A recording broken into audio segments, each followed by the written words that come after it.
बिस्मिल्लाहिर्रहमानिर्रहीम। अस्सलाम वालेकुम व्यूवर्स। हमारा लास्ट लेक्चर जो था वो डेटा टाइप्स के बारे में था और आज का लेक्चर उसकी कंटिन्यूएशन है और ये है how to present data and how to collect data. कुछ पार्ट कलेक्शन का हमने उधर भी पढ़ा था। तो ये डेटा जब हम ले लेते हैं तो उसको प्रेजेंट कैसे की जाती है। तो डिफरेंट टाइप्स की हमारे पास चार्ट्स होते हैं, तो उसको हम डेटा प्रेजेंटेशन के लिए यूज़ कर सकते हैं। तो उसको आज हम कैसे प्रेजेंट करेंगे और डेटा को एकमुलेट कैसे करेंगे, ऑर्गेनाइज कैसे करेंगे, ये भी आज हम पढ़ेंगे। तो ये different types organization of data के लिए हम यूज़ करते हैं, जिसके लिए हम फ्रीक्वेंसी टेबल यूज़ करते हैं, histogram, polygon, bar chart, pie chart, stem and leaf display, इसको हम एंड बॉक्स एंड प्लॉट, इसको हम नंबर वाइज डिस्कस करेंगे। अब कोई भी डेटा हम प्रेजेंट करेंगे तो हमारे पास पहले डेटा होना चाहिए। अब आपने पढ़ा होगा लास्ट लेक्चर में कि डिस्क्रीट डेटा है, कंटिन्यूस डेटा है। तो हम एक डिस्क्रीट डेटा ले लेते हैं। फर्स्ट स्टेप में आपको स्क्रीन में दिखाई दे रहा है कि study the number of children in the families. 30 families से हमने डेटा लिया है और उसमें हमने ये पूछा है कि आपके घर में कितने बच्चे हैं, मतलब एक घर में कितने हैं, दूसरे तो 30 घरों से लिया है।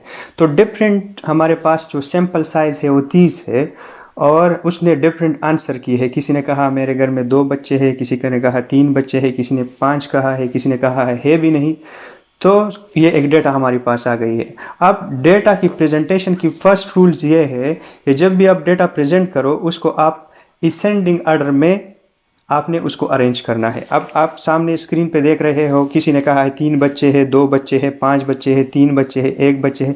ये हमने डेटा लिया है, अभी हमने इसको ऑर्गेनाइज करना शुरू करना है। तो ऑर्गेनाइज कैसे करेंगे? फर्स्ट रूल इज़ कि आपने असेंडिंग ऑर्डर में उसको ऑर्गेनाइज करना। असेंडिंग ऑर्डर क्या है? सबसे पहले आपके पास आएगा कि 0, किसी ने कहा हो कि मेरे घर में बच्चे नहीं है, किसी ने कहा 1 है। तो आपके इस डेटा में 1 बच्चे किन किन लोगों ने, किन किन फैमिलीज ने कहा है, तो ये आप उसको काउंट करो कि 0 कितने ने कहा है, 1 2। तो 2 बंदे ने कहा है कि हमारे घर में बच्चे नहीं है। एक बच्चा कितने ने कहा है, 1 2 3। 3 बंदों ने कहा है कि हमारे घर में एक बच्चा है। फिर 2 कितने कहा है, 2 कहा है, 1 2 3 4। तो फिर ये आप खुद से ऐसे काउंट डाउन शुरू करो और उसको असेंडिंग ऑर्डर में आपने क्या करना है, अरेंज करना है।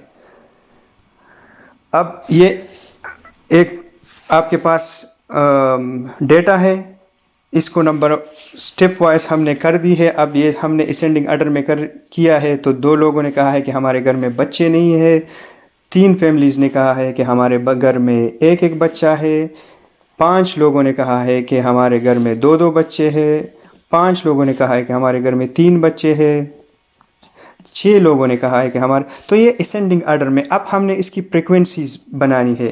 फ्रीक्वेंसीज का क्या मतलब है? कि फ्रीक्वेंसीज का ये मतलब है कि जिन लोगों ने कहा है कि हमारे घर में बच्चे नहीं है वो कितनी दफ़ा कहा है। तो ये फ्रीक्वेंसी कितनी फ्रीक्वेंट वो आ गए हैं। जिन लोगों ने कहा है कि हमारे घर में 2 बच्चे हैं तो वो कितने हैं। जिन लोगों ने कहा है कि हमारे घर में 3 बच्चे हैं तो वो उसकी कितनी फ्रीक्वेंसी है, कितनी दफ़ा डेटा में ये लोग आ गए हैं। फॉर एग्ज़ाम्पल आसान है अब इसको डिस्प्ले करना। एक घर वालों ने कहा है, सबसे पहले आपने क्या करना है कि आपने जो वेरिएबल्स लेने हैं, वो जो आपने डेटा लिया है वो सबसे पहले आप अरेंज करोगे। 0 से स्टार्ट करोगे, 8 तक आपने जाना है। फॉर एग्ज़ाम्पल किसी ने कहा है मेरे घर में कोई भी बच्चा ना है, नहीं है। किसी ने कहा है 1 है, 2 है, 3 है, 4 है, 5 है, 6 है, 7 है, 8 है। ये हमारे पास डेटा में अवेलेबल है कि क्या अवेलेबल है कि 1 2 3 4 5 6। अब किसी के घर में जो है वो 4 बच्चे हैं, किसी के घर में 5 बच्चे हैं, किसी के घर में 6 बच्चे हैं, किसी के घर में 7 बच्चे हैं। तो ये आप वहाँ से लोगे। आप यहाँ पे अगर डेटा में देखो असेंडिंग ऑर्डर में किसी के घर में नहीं है, 0 1 2 3 4 5 6 7 8, ये आपको डेटा से ही आएगा कि कितने कितने बच्चे हैं। अब आपने वो डेटा जो है वो आपने वाई एक्सिस पे डालना है कि बच्चे कितने नहीं हैं, एक कितने हैं, दो कितने हैं, तो आपने फिर उसकी फ्रीक्वेंसीज बतानी है। फ्रीक्वेंसीज क्या है, अब असेंडिंग आर्डर में की है, सबसे आसान काम है।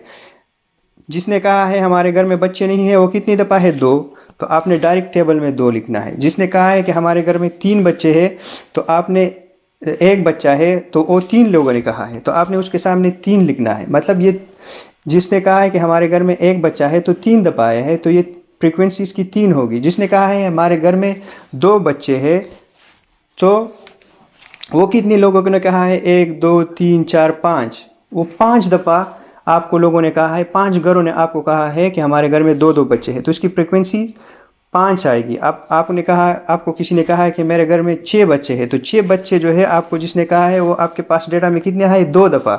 अगर आप दो कहो तो फ्रीक्वेंसीज के सामने बिल्कुल उसकी सिर्फ दो फ्रीक्वेंसी होगी। तो फ्रीक्वेंसीज बिल्कुल आसान है। जितने लोगों ने आपको जितनी दफ़ा कोई डेटा दी है वो आपने उसके सामने देखना है।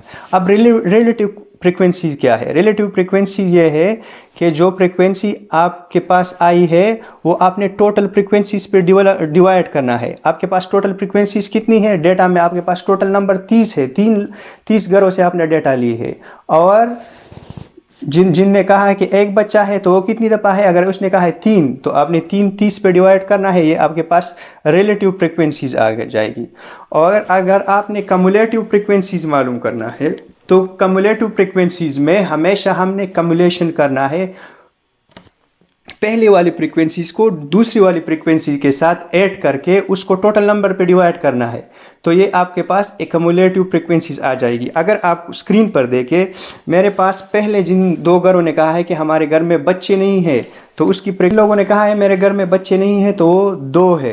तो अब और जिसने कहा है कि मेरे घर में एक बच्चा है तो वो तीन है। तो अब क्या करना है, इन दो और तीन को ऐड अप करना है और टोटल नंबर पे डिवाइड करना है, तो उसको कहते हैं कम्युलेशन। कम्युलेशन का सिंपल इंग्लिश की मीनिंग भी यही है कि आपने एकमुलेट करना है, इनको ऐड अप करना है। अब क्या करना है, तो ये पाँच आ गया। अब इस पाँच के बाद जिन लोगों ने कहा है कि मेरे घर में दो बच्चे हैं, तो वो कितने लोगों ने कहा है, वो पाँच लोगों ने कहा है। अब इस पाँच और इस पाँच को ऐड करके तो आपके पास 10 आ जाएगा। तो ये आपके पास जो कम्युलेटिव फ्रीक्वेंसी है वो 10 थे। और अगर आप टोटल नंबर पे डिवाइड करोगे तो वो है कम्युलेटिव रिलेटिव फ्रीक्वेंसी। तो ये बिल्कुल ईजी काम है, बिल्कुल आपको आसानी से स्लाइड से समझ आ जाएगी कि कम्युलेटिव फ्रीक्वेंसी हम कैसे मालूम करते हैं और कम्युलेटिव रिलेटिव फ्रीक्वेंसी हम कैसे मालूम करते हैं। फ्रीक्वेंसी सिंपली जितने नंबर्स आ गए हैं वो आपकी फ्रीक्वेंसीज हो गई।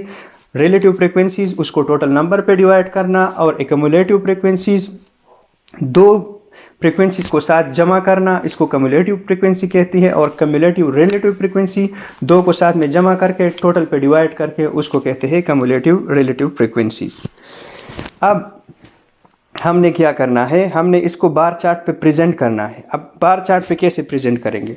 बार चार्ट पे हमेशा हमारे पास आता है y एक्सेस और x एक्सेस। अब हमेशा हमने फ्रीक्वेंसीज जो है, अच्छा तो हमने डेटा को, अब इसी डेटा को हमने, क्योंकि ये डिस्क्रीट डेटा है और ये याद रखो कि डिस्क्रीट डेटा को हम हमेशा बार चार्ट पे ही प्रेजेंट करते हैं। तो अब अगर हमने डिस्क्रीट डेटा को प्रेजेंट करना है तो कैसे करना है, हमने एक ग्राफ इक्वालिटीज़ ये होती है कि इसमें एक्सेस होता है और वाई एक्सेस होता है। हमेशा आपके पास फ्रीक्वेंसी वो आएंगे वाई एक्सेस पे, जो इस जगह पे आएंगे, और आपके पास जो आपकी वेरिएबल्स है और जो डेटा है वो आएंगे एक्स एक्सेस। आपके पास डेटा क्या है कि हमारे पास जिस घर में बच्चे नहीं हैं, एक बच्चा है, दो है, तीन है, चार है, पाँच है, छः है, सात है, आठ है। अब हमारे पास नहीं है, एक बच्चा एक दफ़ा है, दो दफ़ा है, तीन दफ़ा है, चार दफ़ा है, पाँच दफ़ा है, छः दफ़ा है और 7 टाइम है। अब मैं ये 7 टाइम तक क्यों लेके जाता हूँ? क्योंकि ये हमारे पास ऑलरेडी डेटा से हमें मालूम हो जाता है, क्योंकि इसमें जो हम मालूम करते हैं और हमारे पास ये डेटा से आ जाती है। फॉर एग्ज़ाम्पल अब अगर आप देख लो तो यहाँ पे जो चार बच्चे हैं वो 6 दफ़ा है, मतलब 6 दफ़ा ये आ गई है। तो इसीलिए हम इस वजह से हम इसको मालूम करते हैं। तो इसलिए अगर 7 आप न भी लिखिए, 6 तक लिखिए तो फिर भी ठीक है।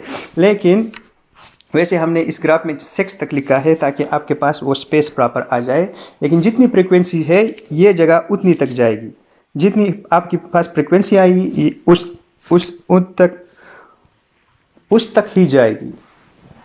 अच्छा, आपके पास नंबर 1 फर्स्ट आप डेटा में ज़रा पीछे चले जाए कि जिस घर में बच्चे 2 है वो कैसे प्रेजेंट करेंगे। तो ये जो जिस घर में बच्चे सिर्फ 2 है, आपने क्या करना है, इस 2 तक आना है और इसको यहाँ तक, जो ये हो गया है, ये 2 बच्चे हैं।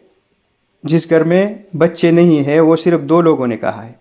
जिन घर में 1 बच्चा है वो 3 लोगों ने कहा है। आपने पीछे डेटा को देखना है। जिस घर में बच्चे 2 है वो कहा है 5 लोगों ने। ये आपको कहाँ से आएगी, ये जो पीछे आपके पास वो 30 घरानों का डेटा है। जिस घर में 3 बच्चे हैं वो आप ये भी 5 लोगों ने कहा है कि हमारे घर में 3 बच्चे हैं। जिनके घर में 4 बच्चे हैं तो वो 6 है, सबसे ज़्यादा ये है। तो ये हमें डेटा से आसानी से पता चल जाता है कि सबसे ज़्यादा किसी घर में कितने बच्चे हो सकते हैं। तो 6 बच्चे भी, मतलब 4 बच्चे जो है वो 6 घरों में आपके पास डेटा में आए। तो जो सबसे ज़्यादा फ्रिक्वेंसीज है 4 बच्चे 6 घरों में। अब 5 बच्चे 4 घरों में थे, 6 बच्चे वो 2 में थे, और इस तरह के 7 और 8 एक ही घर में, मेरे ख्याल में एक ही बच्चा इस डेटा से आपके पास आए। तो बिल्कुल आसान है। डिस्क्रीट डेटा में आप बार चार्ट बना सकते हो। वाई एक्सिस पे आप फ्रिक्वेंसीज डालो और जो आप नंबर ऑफ डेटा है वो आपने, या जो वेरिएबल है वो आपने एक्सेस पे डालना है, और जितनी ज़्यादा फ्रिक्वेंसीज है उतनी ऊपर तक आपने उसको लेके जाना है। अब आपने इसके ऊपर आपने डिफरेंट डॉट भी करने हैं, और इससे आपने बार को मिलाना है। तो ये आपके पास पॉलीगॉन भी आ सकता है। फॉर एग्जांपल, इसके ऊपर हर एक बार के ऊपर मैंने यहाँ पे डॉट कर दिया, यहाँ पे डॉट कर दिया, यहाँ पे कर दिया, यहाँ पे कर दिया। मैंने अपने इस बार चार्ट से पॉलीगॉन बनाना है। तो ये क्या करना है, ये सारा लाइन मैंने इसके साथ मिला के, जिस तरह की एक बाज़ दफ़ा हम क्रिकेट का स्कोर देखते हैं तो उसमें आपको एक लाइन दे देते हैं, जिससे आपको पता चलता है कि पर ओवर एवरेज फलानी टीम का किस तरह है, दूसरी का कैसा है, कंपैरिजन के लिए बाज़ दफ़ा देते हैं। तो ये लाइन जब आपके पास आ जाती है तो ये लाइन को हम कहते हैं फ्रीक्वेंसी पॉलीगॉन। तो ये आपके पास आ गई है फ्रीक्वेंसी पॉलीगॉन। ईजिली अगर आपको कोई बता दे, कोई डेटा सेट दे दे एग्जाम में कि इसका फ्रीक्वेंसी पॉलीगॉन बनाना है, तो फ्रीक्वेंसी पॉलीगॉन इस तरह ही बनता है। अब कंटिन्यूस डेटा वो होता है जिसमें कोई भी नंबर आपकी मिसिंग नहीं हो सकती। फॉर एग्जांपल, आप किसी का एज मालूम कर सकते हैं। अब मेरे सामने एक डेटा पड़ा हुआ है, वो भी 30 बंदों का है, और उसमें मैं मालूम करना चाहता हूँ कि लोगों की एज कितनी है जिनको हार्ट डिजीज़ है। तो अब किसी का 48 साल है, किसी का 32 साल है, सामने डेटा स्क्रीन पे चल रही, किसी का लास्ट में 71 69 साल है। मुख्तलिफ ईयर्स लोगों की आ गई है जिसको हार्ट डिजीज़ है। अब हमने क्या करना है, सबसे पहला स्टेप, हमेशा डेटा जब भी प्रेजेंट करते हो असेंडिंग ऑर्डर में आपने उसको डालना है। तो अब ये सबसे कम उम्र जिसका था वो 32 साल के 2 मरीज़ थे, 36 साल का 1 मरीज़ था, 40 साल का 1 मरीज़ था, 41 साल का 1 मरीज़ था, 42 साल का, 43, 45, 47, 48, 51, 51 के 2 मरीज़ थे, 52 के 1 मरीज़ था, इस तरह के 53 के 3 मरीज़ थे। तो ये आपके पास एक डेटा आ गया और आपने उसको असेंडिंग ऑर्डर में कन्वर्ट कर दिया।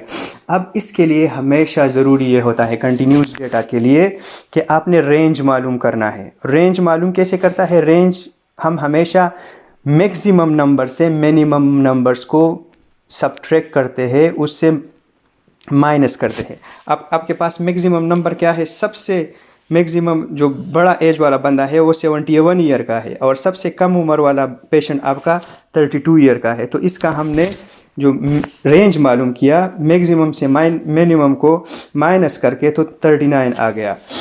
अब 39 हमारे पास, आपके पास ये रेंज आ गया। अब हमने क्या करना है, इसमें हमने इंटरवल्स बनाने हैं। इंटरवल्स हम बाज़ दफ़ा सोच के भी बना सकते हैं कि हम फॉर एग्ज़ाम्पल मैं 32 से 35 साल का एक ग्रुप बनाऊंगा, जिसमें मैं 30 साल का जो है वो डिफरेंस रखूँगा, फिर 35 से 38 साल, ये आप पे डिपेंड करता है। मोस्टली लोग जो है वो 5 से 15 तक ले लेते हैं, अपना एक रेंज रखते हैं कि मेरे जो पेशेंट है उसकी एज में जो मैं इंटरवल लूँगा, कंटिन्यूस डेटा में हमेशा इंटरवल्स लिया जाता है, तो वो 5 साल होगा या 15 साल होगा या 8 साल होगा या 10 साल होगा, डिपेंड ऑन योर स्टडी।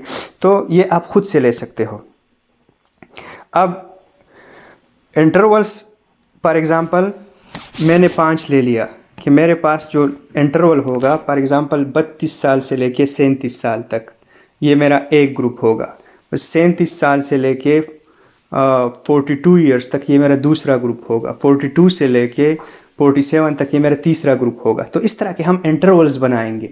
तो ये मैंने 5 साल का फॉर एग्ज़ाम्पल ले लिया और मेरे पास आ गया है रेंज 39। तो ये मैं 5 पे डिवाइड करके तकरीबन इससे 8 के करीब या कुछ अशारिया आ गया है। फॉर एग्ज़ाम्पल ये 7.5 भी आ गया, तो आपने उसको 8 ही लेना है।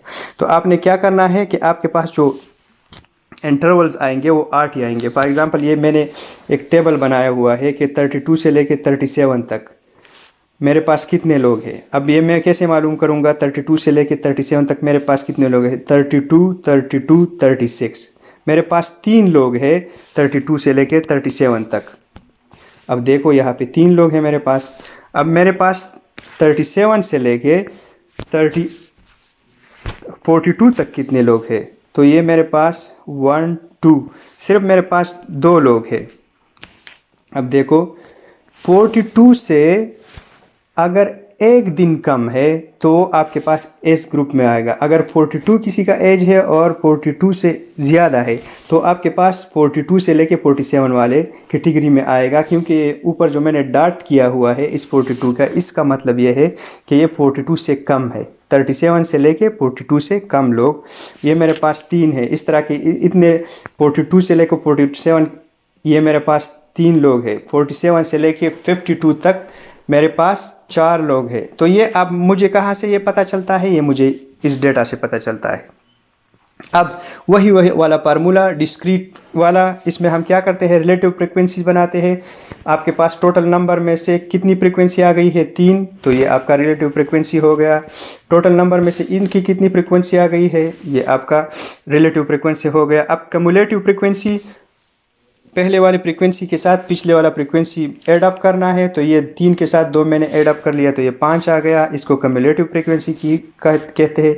इस 5 के साथ मैंने ये 3 ऐड अप किया तो ये 8 आ गया, इसको भी क्यूमुलेटिव। इस 8 के साथ मैंने ये 4 ऐड किया तो ये 12, ये 12 क्यूमुलेटिव फ्रीक्वेंसीज। अब क्यूमुलेटिव रिलेटिव फ्रीक्वेंसीज, इस जो क्यूमुलेटिव फ्रीक्वेंसीज आता है ये टोटल नंबर पे डिवाइड करके ये क्यूमुलेटिव रिलेटिव फ्रीक्वेंसीज आपके पास आता है। तो ये बिल्कुल आसान है, इस तरह से हम बनाते हैं। अब हिस्टोग्राम को हमने फ्रीक्वेंसी जो टेबल है कंटिन्यूस डेटा हम हिस्टोग्राम पे वो करते हैं, प्लॉट करते हैं, ड्रा करते हैं। फॉर एग्जांपल मैं आपको समझा देता हूँ, सामने लिखा भी है वाई एक्सिस पे हमेशा आपके पास फ्रीक्वेंसीज आएंगी और एक्सिस पे के साथ आपके पास डेटा आएगा। तो हमने क्या करना है? हमने यहाँ पे लिखना है कि 32 मैंने लिखना है 32 ईयर, फिर बीच में मैंने 37 लिया है क्योंकि 5 का मैंने वो वेट दिया था। फिर मैंने लिया है 42, ये जो सामने लिखा है 42, 47, 52, 57। ये मैं लूँगा कहाँ से? ये 32 से 37, 37 से 42, 42 से 47, 47 से 52, ये मैं यहाँ से लूँगा। 42 से 47 ये मैं ले रहा हूँ। अब मैंने क्या करना है? अब मैंने मालूम करना है कि 32 से लेकर 37 तक कितने लोग हैं। 32 से लेकर 37 तक कितने लोग हैं? 3 फ्रीक्वेंसीज मेरे पास आ गई है। अब आसान है, इस जगह पे आपने फ्रीक्वेंसीज डालना है। यहाँ से 0 स्टार्ट हो गया तो 1, 2, 3, 4, 5, अब 6। अब 32 से लेकर 37 तक मेरे पास कितने लोग हैं? 3।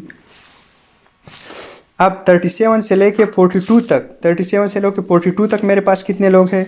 37 से 42 तक 2 लोग हैं।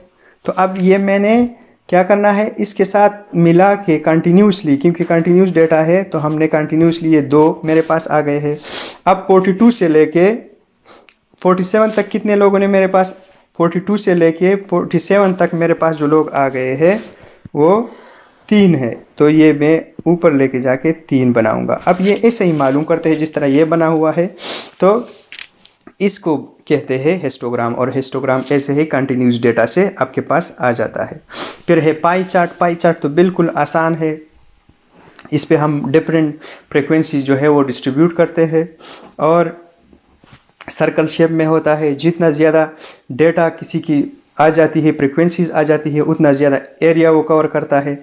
अब मेरे पास अगर लास्ट वाला डेटा मैं ले लूँ तो 52 से लेके 57 ईयर जो है उसने बहुत ज़्यादा एरिया कवर किया है, तो मतलब यह है कि इसमें मरीज़ या इतने एज वाले मरीज़ बहुत ज़्यादा है। अगर मैं पीछे जाऊँ 52 से 57 में मेरे पास कितने लोग हैं, तो 52 से 57 में मेरे पास 7 लोग हैं। तो ये क्लियरली रिप्रेजेंट करता है जितनी ज़्यादा आपका एज होगा उतना ज़्यादा आपका एरिया जो है वो कवर करेगा। अब ट्री एंड लीव या इसको स्टेम एंड लीव भी कहते हैं, इसमें भी हम डिफरेंट क्वांटिटेटिव डेटा को जो है वो हम क्या करते हैं, इसमें हम डिफरेंट क्वांटिटेटिव डेटा को ऑर्गेनाइज करते हैं।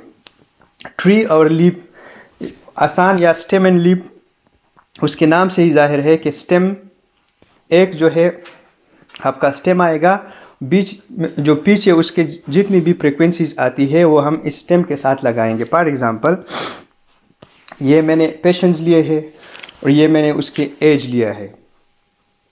अब क्या है कि ये एज है 32, 36, 40।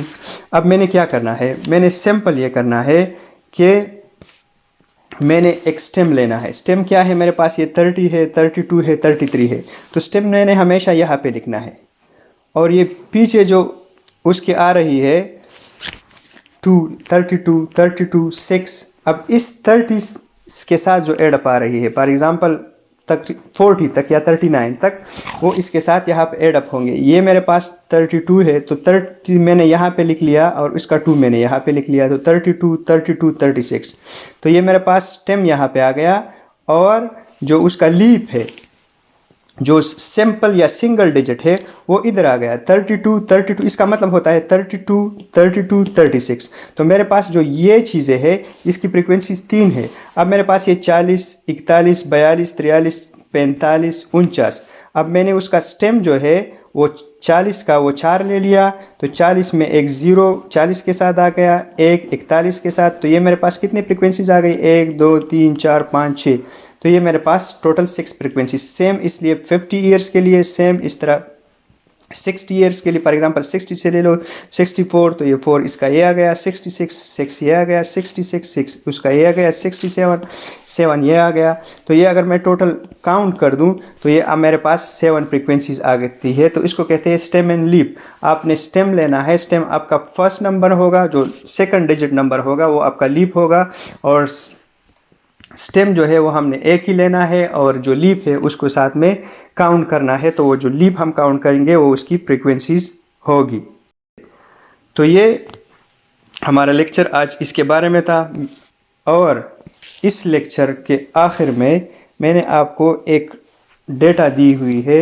इस डेटा को आपने पहले क्या करना है, इसका आपने हिस्टोग्राम भी बनाना है, फ्रीक्वेंसी पॉलीगॉन भी बनाना है, और क्या करना है कि इसका इंटरवल्स आपने रखना है 3। जिस तरह के मैंने उसमें इंटरवल 5 रखा, आप इसमें 3 रखो, तो आपको पता चले जाएगा कि आपके पास मोस्ट कॉमन फ्रीक्वेंसी किस चीज़ की आएगी, कितनी ज़्यादा फ्रीक्वेंसीज कौन सी, कितने लोगों की जो उसने वेट लॉस किया है वो आएगी। तो आपने ये करना है। तो काइंडली जो भी लेक्चर आप पढ़ते हो उसकी जवाब आप हमेशा अपलोड किया करो, ताकि हमें फीडबैक मिले कि आप लोगों ने चीज़ों को अंडरस्टैंड किया है। Thank you for watching the videos, और प्लीज़ और काइंडली अपने दोस्तों के साथ, स्टूडेंट के साथ शेयर किया करो। नर्सिंग विद फ़खर मेरा यूट्यूब चैनल है, उसको सब्सक्राइब भी किया करो और दोस्तों के साथ शेयर भी किया करो। जो भी आपके कमेंट्स हो, जो भी आपकी क्वेरीज हो, और भी अगर आपकी प्रॉब्लम्स हो तो आप कमेंट्स में शेयर कर सकते हो। Thank you so much and see you soon. Only problem related to the nursing and your subject, especially nursing subject.